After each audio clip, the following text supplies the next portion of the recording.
what it opened me up to the fact was that there was much more going on than what we usually see, than what conventional medicine has to offer, than what the science of medicine has to offer. It went beyond that. If you really need the science of medicine, then that's what you ask for from your physicians. It's routinely accepted. That's what the situation would be.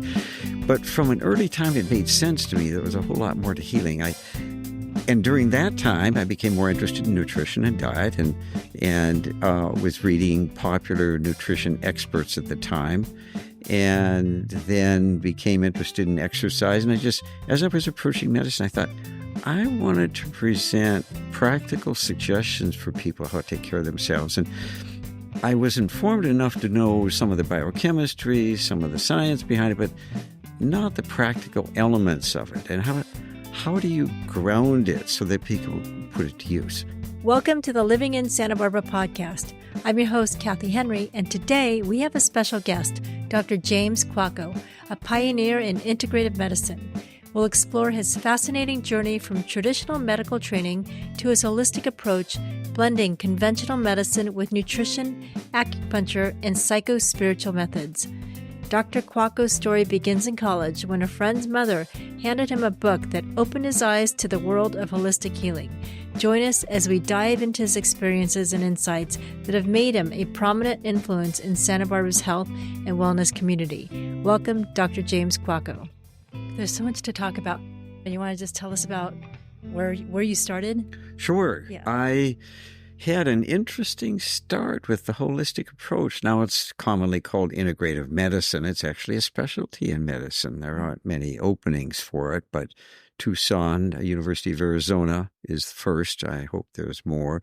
But there are at least wellness centers all around the country now, and that's partly connected to the larger picture of healing as opposed to just medicine and medical care, the medical field. There's a healing field as well. And I got interested in this in middle of college when the mother of a good friend of mine handed me a book and said, Jim, I want you to read this all the way through before you make any judgments about it. It was a biography of Edgar Cayce, who was an amazing fellow who was proclaimed by the New England Journal of Medicine sometime later as being the father of holistic medicine in a respectful way. When was that? Mr. Cayce had an unusual ability, lived 1880s to 1945, I believe. And although not medically trained, he was highly intuitive to the point where he could diagnose people from a distance. And was very accurate, accumulated 15,000 readings. There was a fair amount of decent research that impressed me. But what it opened me up to the fact was that there was much more going on than what we usually see, than what conventional medicine has to offer, than what the science of medicine has to offer. It went beyond that. If you really need the science of medicine, then that's what you ask for from your physicians. It's routinely accepted. That's what the situation would be. But from an early time, it made sense to me there was a whole lot more to healing. And during that time, I became more interested in nutrition and diet, and was reading popular nutrition experts at the time, and then became interested in exercise. And as I was approaching medicine, I thought, I wanted to present practical suggestions for people how to take care of themselves. And I was informed enough to know some of the biochemistry, some of the science behind it, but not the practical elements of it. And how do you ground it so that people put it to use? And so before medical school, I found myself learning more about this from various avenues. It wasn't as though there was a course or anything like that, but there was somehow an antenna that blinked a flashing light, sort of, that said, pay attention to this. And I did. And as I did, it became more fascinating. I was led from one source to another source. And as a result of the Edgar Cayce stuff, I ended up writing a physician who was dedicated, he and his wife were dedicating their lives to integrating these unusual intuitive perceptions of causes of disease and treatments into conventional approaches. And, we live in an amazing time with science providing medical care helping people in more ways than ever before. And the miracles of medicine continue to unfold in marvelous ways. But from even before medical school, I was impressed with the fact that there was more to what's going on than just the physical body. The vast percent of time and effort in medical training is the physical body: anatomy, physiology, biochemistry, pharmacology, pathology, all of those things. And they're all valuable. Yes. But there's more than that. It's what happens before. Yes. Causes. Yes. And I became aware of the psycho-spiritual aspects of it, that in many ways we set ourselves up by not having proper habits of health and well-being, thinking well, eating well, confronting stresses well, relating to those we care for. Yeah. Well, so in college, were you pursuing medical school at the time? Yes. Actually, the first hint came when I was, maybe 15 or 16. I happened to walk through the dining room where my mom and dad were talking, and my dad said, "Well, what do you think you'd like to go into?" I said, well, maybe medicine. And without giving a great deal of thought, that's what I continued to be interested. My oldest brother was in medical school at the time. My mother was a nurse. My oldest sister became a nurse. And so there was that in the family atmosphere, and that may have made it easier, but there's another part of me. And then I ended up doing things in my summers that connected to service in the medical field somehow. It wasn't as though it was a plan or a plot. It was just opportunities happened, and I grabbed at them. I did some medical missionary work in Honduras. I worked at an Easter seal camp for handicapped kids. I worked in a psychiatric unit for adolescents, and all before medical school. Was that because your parents set you up? No. Okay. It was other people. It was neighbors, friends. My parents supported my interest as they unfolded. Yes. And so that was helpful. Were you always a curious person? Oh, I guess in some ways. I've come to appreciate curiosity as the growing peak of learning about life in our mind, and I've come to appreciate it as a major aspiration to be intensely curious. I don't know that I was intensely so, but I was always interested in reading from the time I could read. 4th grade, I'm 5th grade. I was reading things in the library, whatever I could get hold of, occasional sports books and that type of thing. But I mean, it sounds like maybe you were a little bit more open-minded than others. That could well be. In any event, this book on Edgar Cayce, who would put himself to sleep and diagnose people in a sleep state, I thought, well, that makes sense. When I looked at it further and I saw how it affected him, and I saw his motivation, and it became very clear this was a man of integrity. This was a man who was honest. This is a man who was dedicating his life to help those who are suffering. How that happened wasn't near as important to me as the fact that, that's what I want to be. That's what I hope I'll be. And that triggered me more than anything else. There wasn't an obstacle in terms of how that happened with him. And so it led me to pursue that further. And in the process, I learned about practical spirituality. I was already raised in a church, going to church, doing all that, but it didn't quite get practical in my lifestyle. It was more of ritual and routine, not something that was alive. He brought it alive to me. And I learned more about prayer, meditation from this fellow than I had from the church I was raised in. Yeah. And it made sense. And it helped make sense out of the ritual I was part of for a long time. And I thought, maybe that's how it started, from someone like him who cherished and somehow empowered certain phrases like, be a blessing to others. You are a blessing. It's hanging over my door here. A patient of mine gave it to me, and I thought, oh, that's lovely. I think people would like to see that. And of course. Unfortunately, one day a patient came in and said, well, most people notice that. I said, yes, they do. But I forgot who gave it to me. And she looked at me and smiled and said, I did. Oh, no, you forgot that. That's funny. So she was a counselor. She was teasing you. And it was, it wasn't as though I was seeing her often, but there she was. And there are people who notice that. And sometimes there are special phrases like that make a difference. Easy to remember. That's what I found Mr. Cayce doing for me. Mind, body, spirit. He talked about spirit is the source, mind is ability, and body is the result. And I thought, oh, that means we have the creative capacity within us to make a choice as to how we think and feel. Do we? I hadn't thought that we did. I hadn't thought that I needed to make lots of choices about things. Some things seemed to open up, and I chose them, but I didn't see it as an act of will. And Well, 'cause later, as I you're began, naturally like that, yes, maybe. yes, and now I see a vast difference between some who naturally make those choices, some who consciously make those choices, and some who don't make them, Or resist. and the Yeah. consequences Yes. of that. And so I'm learning that we're influenced by a wide variety of factors, certainly how we're brought up, certainly by certain teachers, certainly by our friends and the peer group we associate with. And then as we get older, the groups that we identify ourselves with.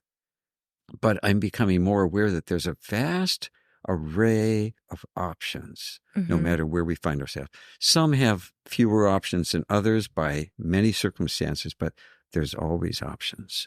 And we're always challenged to choose higher options versus less higher options, higher vibration, higher sense of what works from what doesn't. But I think we're each compelled to measure, or at least ask ourselves, is this going to lead to something that's expansive and richer in some way in terms of the quality of my life, or in terms of what I have to offer, what I have to learn, or what I should be learning, or what I've neglected to learn, or how I can do things better.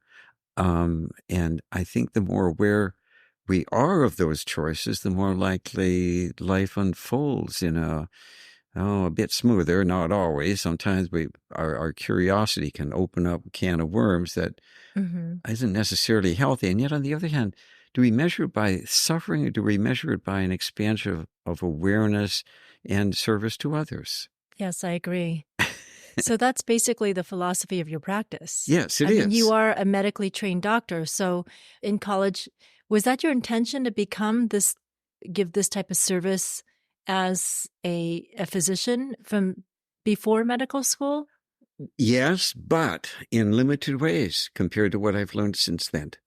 And I remember having an image that when I become a doctor, I don't want to sit behind a desk and have people on the other side of the desk. I want to sit across from them, like you and I are doing right now, and treat them with the respect they deserve. And I'm not sure where that all came from, but that seemed to be a natural impression that I had. I began to see being a doctor as teaching about health and healing rather than just treating with medications or treating with surgery. And that happens so often now. It seems like some medical providers don't want to do the research to figure out what somebody's issue might be. They just want to write a prescription. Yes. And sometimes that might be motivated by money, by the pharmaceutical companies. But why is that happening? I think part of it has to do with how we're trained. We're trained in hospitals where we're trained to deal with real sick people. And I think the primary reason for that is so that we learn how to recognize and treat well, or at least recognize the severity of disease people have, so that we prevent people from suffering too much or dying earlier than they would have to otherwise. But in the training process, certainly when I went through, it was like getting on a treadmill, and the hours were intense, and the expectations to remember what you're exposed to was intense. And of course, there's quite a gradation with how brains work and how minds work and how hearts work in terms of the capacity to register things. And some people learn things easier, and others don't learn them quite as well. But part of it was to have an intense learning experience. And but was it based more on memorization instead of looking at the whole picture? Was yes. It just... I'm sure of it. In fact, I had a definite interest in psychology as an undergrad, Didn't quite get a minor in it, but I took lots of classes in it. And one of my most impressive teachers in undergrad was a psychology grad student who at one point asked me why I was going into medicine and kind of shrugged it off by saying, all they do is learn how to memorize. Yeah. And I thought, oh, I hadn't heard that before. I didn't know what he meant by that. Yeah. After I went through training, I began to realize, to a large extent, it's true. Well, it takes away from the creativity, and you're just so focused on one aspect that it's really hard to open up to other possibilities. Yes, part of it is the definition of science. Science became defined as something that was only objective in the physical sense, not in the emotional, psychological, or spiritual sense. And yet, I think science relates at each of those levels, but we weren't taught that. We were taught physical connections to science, objective, something you could identify, something you could measure. And of course, there's value in that. And yet, on the other hand, it's limited if that's your total focus. Yes, I agree. Yeah. Okay. So you're not originally from Santa Barbara. I'm from Bismarck, North Dakota. Okay. How did you end up in Santa Barbara? Well, this particular book ended up being part of it. I'm blanking out the name of the book, but essentially a biography of Edgar Cayce. And as a result of that, as I'm going through my undergrad, I met a few individuals. I learned a few other things, but primarily I decided at one point to write a physician. And he was in Phoenix, Arizona. And I said, I'm real interested in this. What can I learn from you about it? What's going on? And so he told me they had an annual meeting taking place in Phoenix. And so I signed up for one of that while I was in medical school. This happened, I guess, after I was in medical school, and I was pursuing it further and wanted to find out how to apply that. I was reading a little bit of it at the end of the day. The last 20 minutes of the day, I would read a little bit about something that was inspiring to me, and most of it was the Cayce material. And so he wrote back and said, yes. So I went to the annual meeting. I met more of the people that had an interest in this type of approach, that were looking at the intuitive element and the broader spectrum of healing. Was there a large group? It seems like you're one of the pioneers. Well, I happened to bring it up in medical school. I was talking about the value of chiropractic. And we had a spontaneous meeting by the dean for the medical school at a noontime, and nobody knew exactly why. There wasn't a burning issue. And then he said, I understand some of the students are talking about chiropractic. And at that time, it was not accepted by the medical field. Were you in trouble? And he didn't name any names. He didn't say anything, but I was the one who was asking about it. Yeah. And so I realized on the one hand at that point, I better not talk about it. This is not acceptable. Yes. Which to me violated the spirit of science, because his explanation did not give me, I don't recall everything he said. He may well have said, none of it is science-based, but I'm quite sure it was in some ways. Maybe not to the same rigid standards he was expecting, but there were enough people responding to it that it was far more than placebo, even back then. And, a true scientist would have been interested in seeing how well do people get. Yes. We We may not be able to explain why they get well, but they're going to chiropractors, they have less back pain, they're taking fewer medications, and all of that was documentable and eventually became that way. The chiropractors organization sued the medical association and they lost. Or the chiropractors won, the medical community lost. And then they began to, agree to allow them to go on and not torment them with further lawsuits and that type of thing of various kinds, or degrade them in various ways. Yeah. So I learned early, even though that, didn't encompass the whole thing, I was interested in finding out how it worked. And so I pursued it that way. So in any event, I had a residency in holistic medicine after my residency in family medicine in Phoenix, Arizona. And that opened the door further. But the door began to open also because I ended up, after my medical training, going to Virginia Beach, Virginia.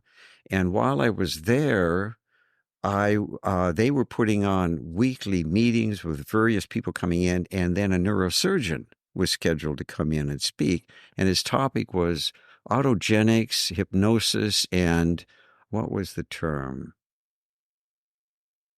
self-healing. Mm-hmm.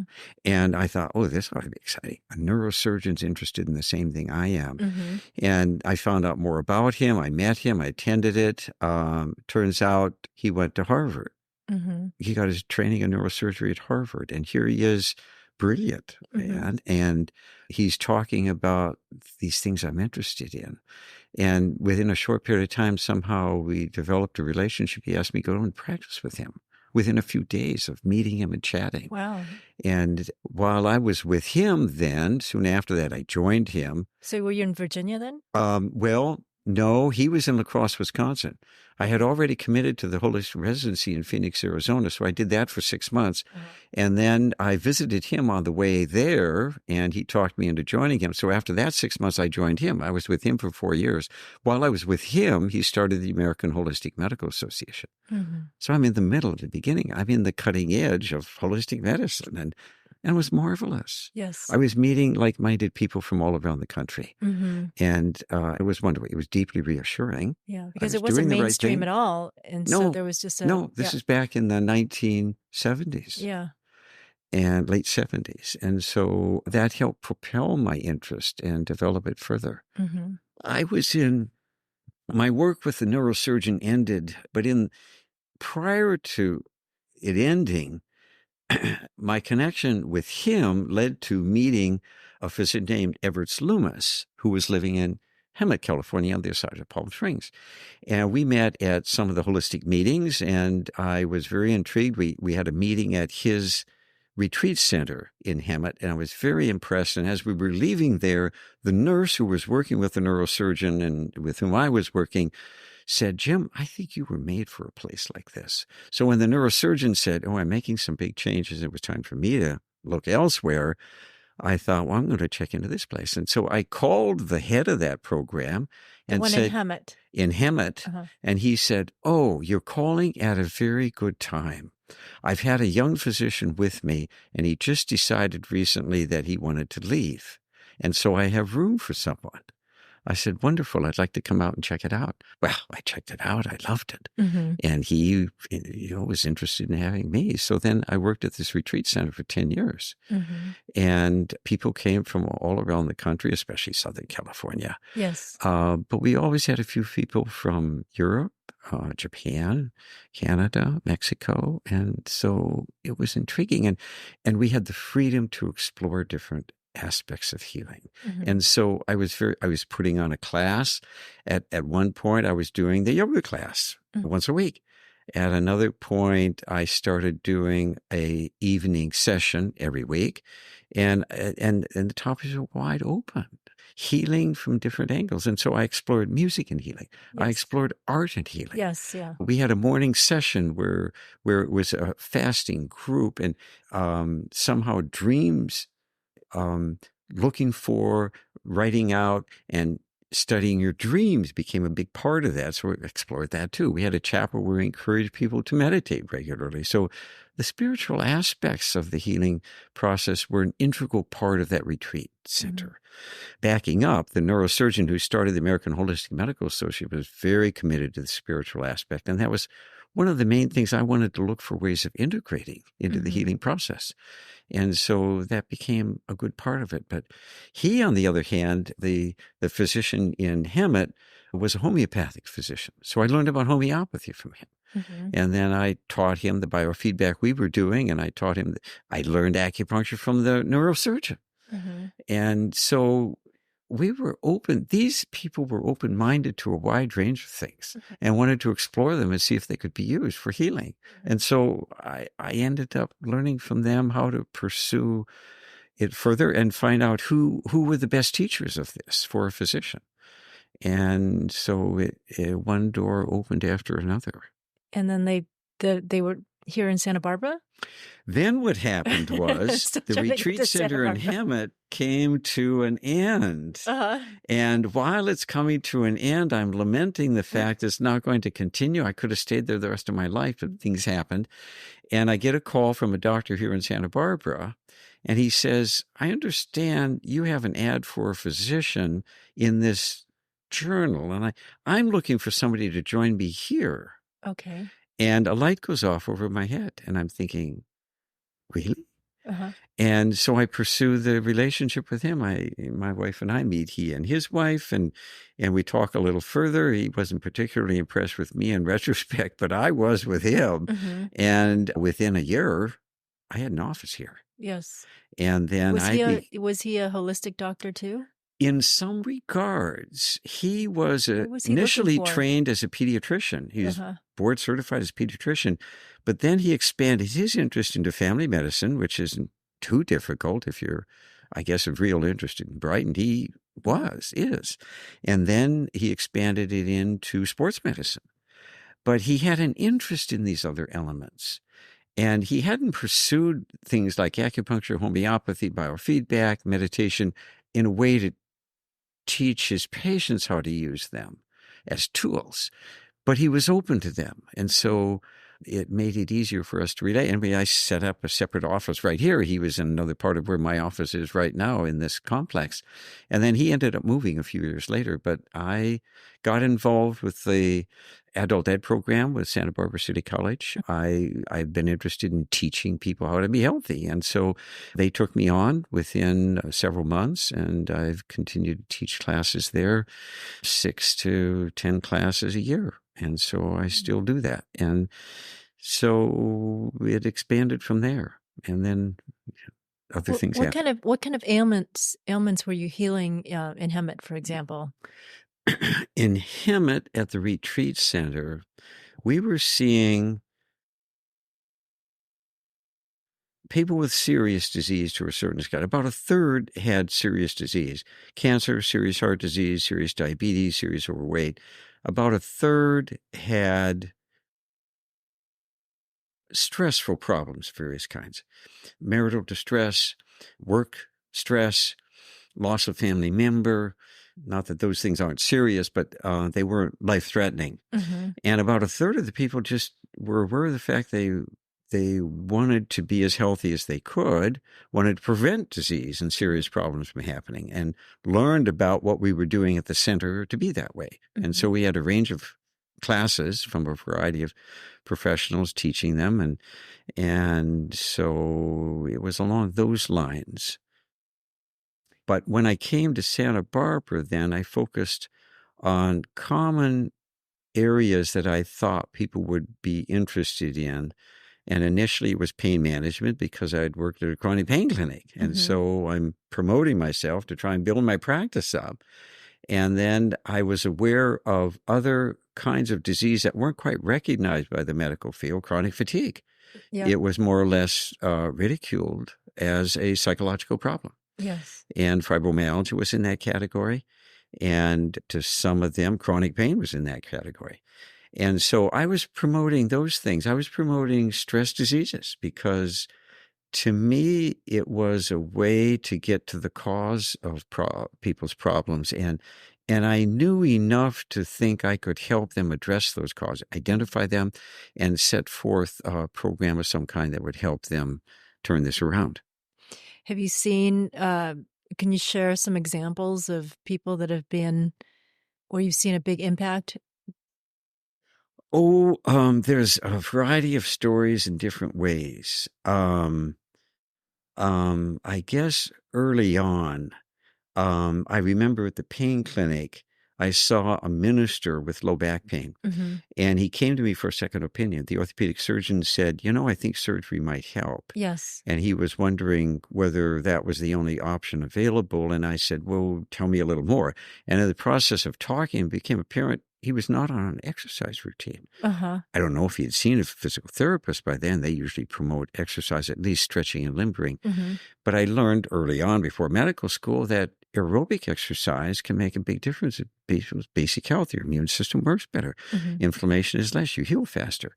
And because your blood flows better, and it's distributing nutrients more efficiently, it's getting rid of waste more efficiently.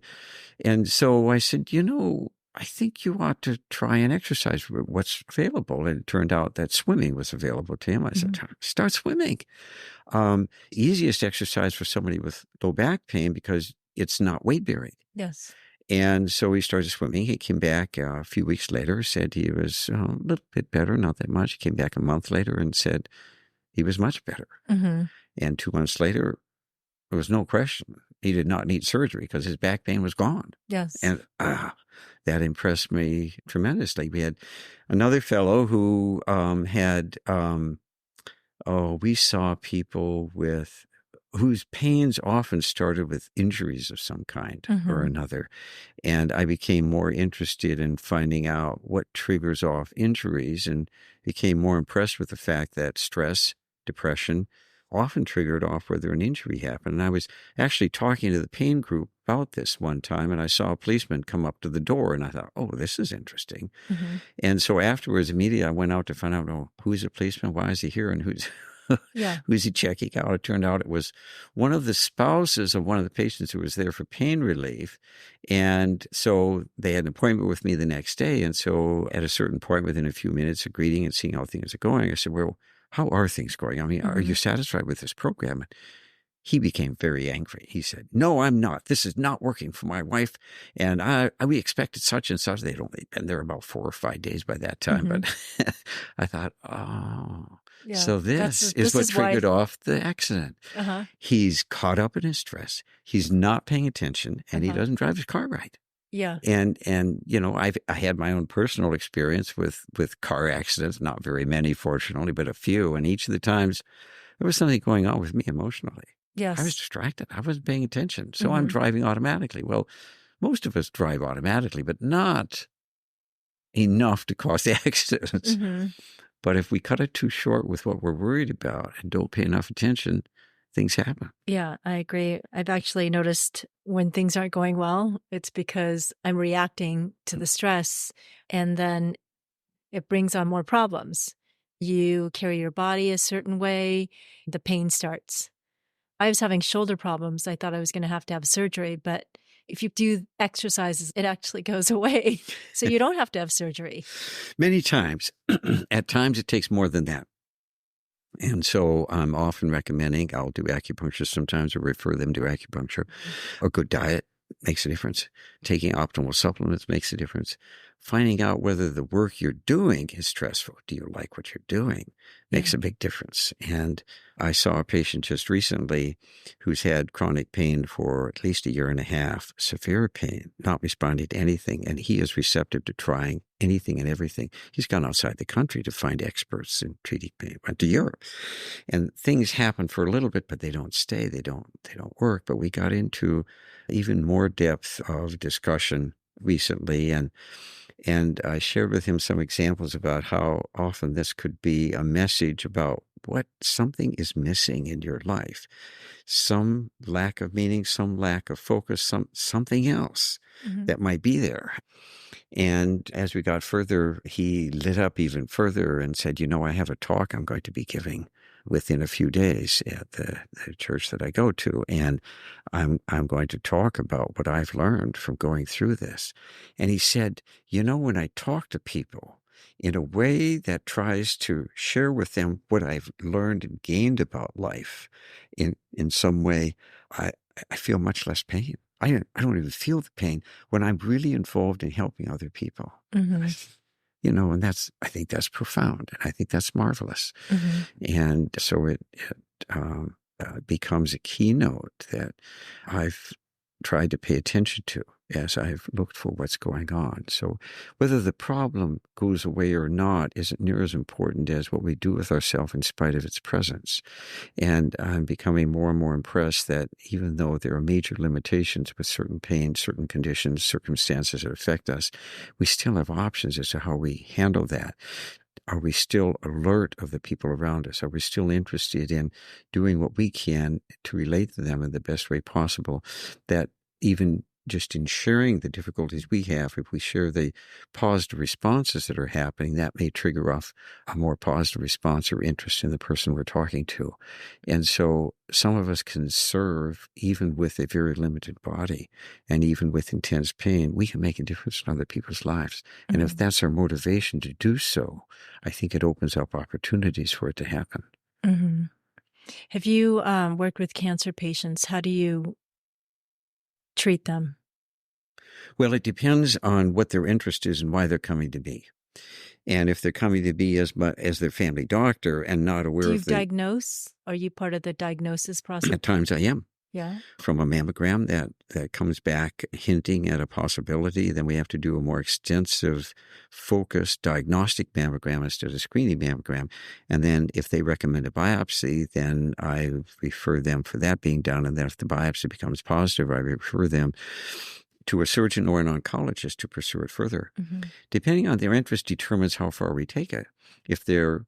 What if they want to just do it purely holistically? That's right. And That's you right. would be supportive of that? And so I look into that further. I said, to what extent is that the case? To what extent is your family or spouse interested in that? Mm-hmm. Because I've also become aware of the fact that some individuals are very interested in that, but if their spouse is against them or their family members are opposed to that, that can be part of an obstacle they have to deal with, a resistance they have to face. It's very controversial to... Yes, it is. And it's important to be careful, because it's hard to promise what's going to happen alternatively. Although I've seen people heal themselves from cancer without doing the conventional approach, I'm not at a position where I can promise this is going to happen to you. What I can say is I can share experiences, and I can support them, and I can point them in many different directions. Mm-hmm. And there's big decisions that can be made in terms of diet alone. 50% of people who eat well have less cancer than those who don't eat well. Mm-hmm. And that's been verified by huge studies. That by itself is a powerful statement. So I talk to them about diet. I talk to them about supplements. I'm sure they play a role. There's increasing evidence, if you look for it, to see a number of different ingredients that make a big difference in terms of whether this is possibly going to help or not. How much it's going to help is the other question. And so at times I've referred people to retreat centers like I worked at. Mm-hmm. Commonweal is a well-known one in Northern California, and they take people for 12 to 15-day sessions. And the whole purpose isn't deciding on the treatment for cancer as much as the effect it's having on how you think about yourself, your longevity, how long are you going to live, and if you're not going to, if this is a serious disease and your life is threatened, that most people don't survive very far when they have metastatic cancer. What does that mean to you? And what are you going to do about it? And in the process of working that through emotionally and intellectually and spiritually, some people find insight and energy and freedom and healing energy. Other people come to grips with the fact that, I may not overcome this, but I have learned things about life that I did not realize before. Mm-hmm. And I'm more interested in pursuing it more meaningfully than I ever have before, more joyfully, more wisely, and if I can help others along the way, hooray. But you don't say you need to do. No, I don't. Sometimes you're not adamant. No, I'm not. Or do you feel like sometimes you should be? Well, some people need more pushing than others. Oh, okay. I've had others who react in a way that has taught me to be careful how I ask questions and the comments I make. Mm-hmm. I'm not into this to offend people and their belief system. Yes. And so I ask pertinent questions. Sometimes I simply ask, are you familiar with education? Are you familiar with people who are intuitive or sensitive to the fact that we're more than a body? And depending on their response helps me determine how far to go. Yeah.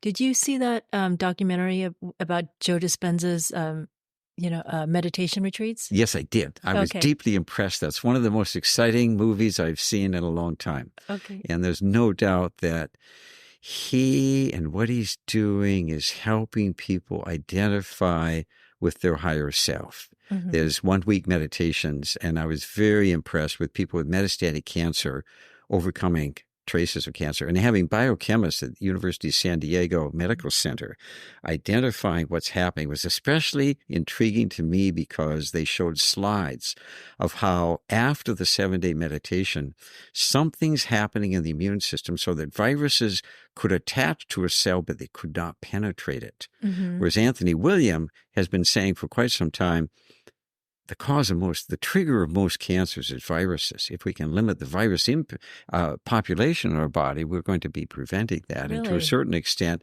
foods like animal products and grains feed viruses, and vegetables and fruit kill viruses. And so some of these generalities are starting to come out that I find just fascinating. And Joe Dispenza is helping to integrate how science is showing how meditation and people turning on relating to their inner healing center is making a big difference and documenting how that's happening biochemically. That's fascinating. So the integration of the mind and the body. Yes. Yes, in healing.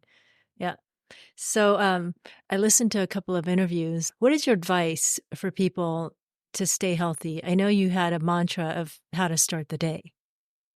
Oh, well, there's different mantras. We each need to find one to a certain extent, but I think the main thing is learning how to tune into our inner sense of well-being and who do we stand for. And to me, that's the value of meditation. It's not just getting quiet and having a dozed off session. It's a matter of waking up the mind, not turning it off. I don't see the mind as the obstacle. The mind is a vehicle through which spirit can work. The heart is a vehicle through which spirit can work. But the idea is to rise above those so that we identify with the highest part of who we are and try to cooperate with it and set a tone for the day. How can I honor the presence of life within me to the best way possible? And we need to phrase this in different ways. We have different words that have more meaning. And the more we honor the power of the words that we use to describe who we are, I think the more we find words that honor our highest self in the best way possible. You wrote a couple of books, mobilizing your healing power. Yes. So you want to tell us a little bit about that? Well, sure. Yeah. That to me is a summary of many of the things that I've learned, many of the tools I've learned, and I give examples with each one of them at the physical level, the emotional level, the psychological level, and then the will to live level, which I think represents the soul in a marvelous and purposeful and powerful way. So I describe the numerous physical modalities available, conventional medicine included. Medications and surgery are saving people's lives, restoring blindness, restoring deafness in ways we never imagined in the past. And so I highly regard, I'm deeply grateful for going through medical school because it taught me the intense effort of being well is present within all of us. And then beyond the conventional medicine folks, I've learned that there is many other things that we could be paying more attention to in medicine and ought to, and slowly are. At body work, massage work, exercise, physical therapy, Tai Chi, wide variety of exercise routines. Any movement, dance. Yes, yes. Anything that lifts the spirit. Yes. And so it helps the body, but, can help the spirit as well. And then going beyond that, there's many ways of learning how to become emotionally healthy. And if we learn about it, I think the new field of positive psychology from the University of Pennsylvania, especially promoting it, and a few other marvelous people, Jonathan Haidt and Martin Seligman, PhD psychologists who are academic. Jonathan actually says, I'm an atheist, but then he goes on and he quotes from wisdom of the past in the books that he writes. His latest book is the Anxious Generation, and talking about how younger people are not raised in religions of various kinds, and yet there's a yearning to learn what's meaningful and useful and what's practical and what makes a difference. And so they talk about those elements, how to have positive thoughts, positive feelings. We can choose these. They're not, even though they're ingrained to a certain extent and they have become familiar patterns, we can learn to identify how we'd like to open our heart, how we'd like to be more kind. And by taking an effort to express it and see the results of it, we can become that way. Not immediately, not completely, but enough to make a difference. So, we have to have role models that do that. Yes. Do you watch the news? Yes, I do. Yeah. To a limited extent. Yes, the news is... I have my own limits. The news is overwhelming. Yeah. And I recently was a host for a topic, How to Have a Healthy Worldview. Rabbi Stephen Cohen spoke to the Vibrant Living group at the Unity Church in town and gave a marvelous talk. And he essentially focused on the fact that having a healthy worldview starts with having a healthy view of yourself. Yes. And having a compelling connection to a source of support deep within you. Well, how do we do that with the young people? We don't do it with religious terms because they haven't been raised with that. It has been taken off the priority list for how we raise our children. It's secular now. and to a large extent in growing so. And much of it is because I think religions have not maintained a relevance, and they haven't interpreted their messages that would speak to the new generation. And so they're going to have to find their own way to where meaning comes from and where purpose comes from. And I suspect many of them will, and many of them are, but it has to be a new language. It has to be new words, and it has to be a new focus in various ways. And so we'll see how that unfolds. Yes. There are many people who I think are doing it well, and I think psychology is going to be part of that. Finding signature strengths would be one way, and that's what the psychologists are talking about. Finding gifts of the day, opportunities. The three gifts studies that Martin and others are talking about are marvelous. There's a study showing that people who have a tendency for anxiety, if they are asked to identify the three best things that happened during the day, at the end of the day, review them and why, and then take the best one to sleep with them at night, after 1 week, anxiety levels are less. After 1 month, they're less. After 2 months, they're less. After 3 months. The study was only asking them to participate for 1 week. 3 months later, the mood is still better. That, to me, is how spirituality is going to affect the new generations, not using any religious terms of any kind. And yet, people are identifying with the more positive part of their self, which I think their inner being. We all have innate skills to some extent, and we have built-in obstacles as to why we don't know more, or don't take things on more easily, or don't relate to the other gender a little bit better, or don't relate to our parents better. And yes, having role models makes a big difference, and continuing to look for role models makes a difference. But unfortunately, many people aren't trained how to do that. I know it's possible, and I know the field of psychology is working on how that happens. So I'm optimistic along those lines. But I've also been paying attention to people in all different acts of groups of life in society: artists, economists, government people, commerce people. There are brilliant people in all of these fields. And if we pay attention to them, to me, that's spirituality working in that field. They use different terms for what they're working for. But there are people who are highly creative, and they're coming up with new ideas. And unfortunately, it's usually outside of the group that represent it. Yes. For instance, in medicine, it's Anthony William for me. He's not medically trained, but he's opening doors for how to explain causes of disease that the medical field hasn't quite absorbed yet, or it certainly isn't embracing. And unfortunately, that's the case with religion. There are people outside of mainstream that came up with it. In the field of medicine, we're finding people with near-death experiences. And as we support them and promote them and what they're talking about, I think it's opening the door of the public in general and their fear of death. Yeah. And the huge cost of medical care to preserve people's lives when they're not going to be very useful. So you have another book called Healing Loss. Could you tell us about that? Yes, the healing loss is for the purpose of reassuring people who have a family or friend who has died and has not fully resolved that. And so I share lots of stories. And the most personal one was my dad's passing. I feel very grateful that on the spur of the moment, I happened to want to go visit him about a week before Labor Day several years ago, and in the process called him and set it up and went, and I had the most wonderful time I'd ever had with him. But 2 months later, I get a call from my oldest brother and sister, and he said, "There's been an accident. Dad has died." Oh. And so I'm at the airport waiting to fly to where they are, my hometown, and there is my dad, and he's visiting with me, and he's sharing how delighted he is to be out of the body and to be done.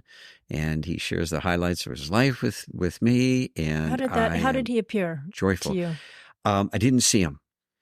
I felt his presence in as strong a way as you. I'm talking to you 4 feet ahead of me.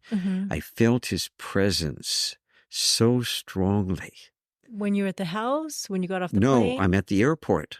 Okay. I'm walking back and forth waiting to board the airplane. Oh, wow. Nobody else is in the waiting Yeah. room. It's a puddle jumper, and I'm the only one flying, so I guess I didn't have distractions. And there he was. Huh.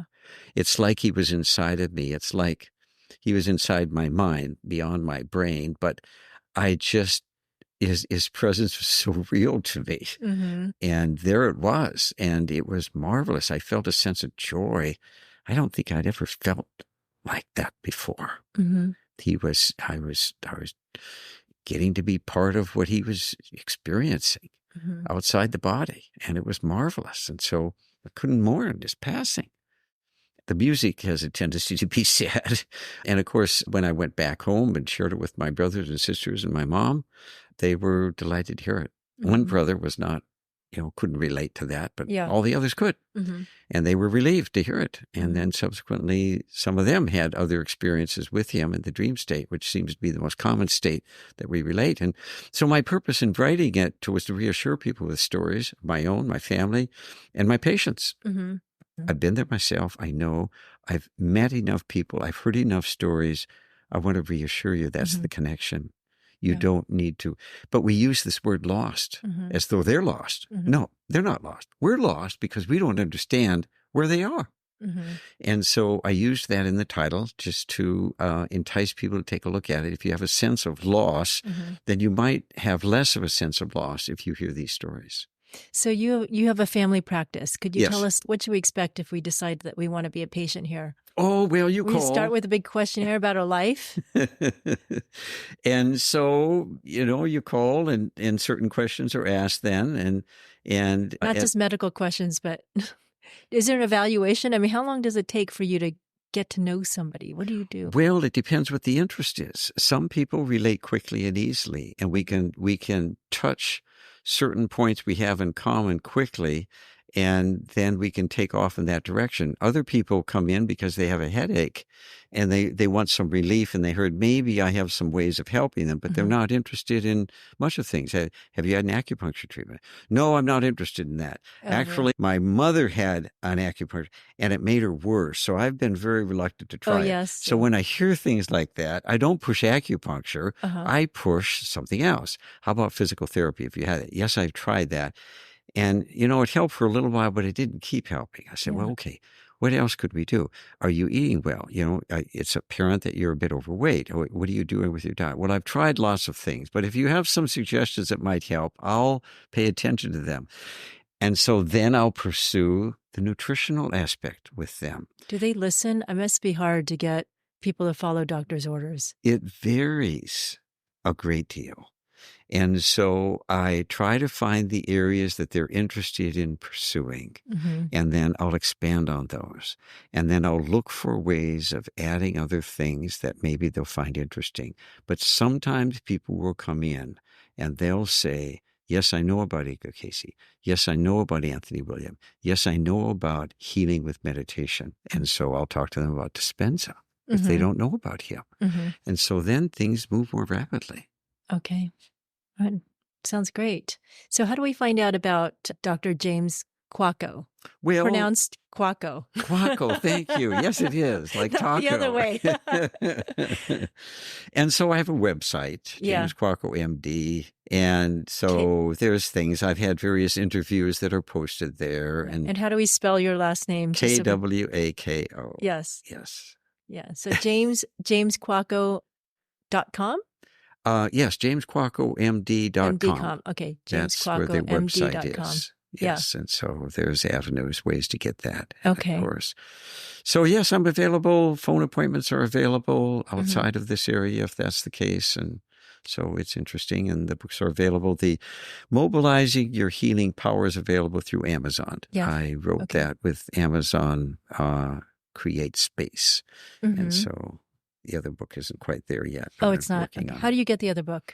Oh, gosh. Then you have to call and say, please send me one, or look for where it's published. Okay. So not widely available yet, but I'm working on that. Okay, great. All right. There's so much to talk to you about, but I think we've run out of time. But thank you so much. You're very welcome. Thank you for your interest. All right. Thanks. Thank you for listening to the Living in Santa Barbara podcast. To learn more about Dr. James Kwako, visit him at www.jameskwako.md.com. If you enjoyed today's episode, please follow, like, and share it with your friends and family. Help us continue to introduce you to the amazing people that make Santa Barbara a unique place to visit and live.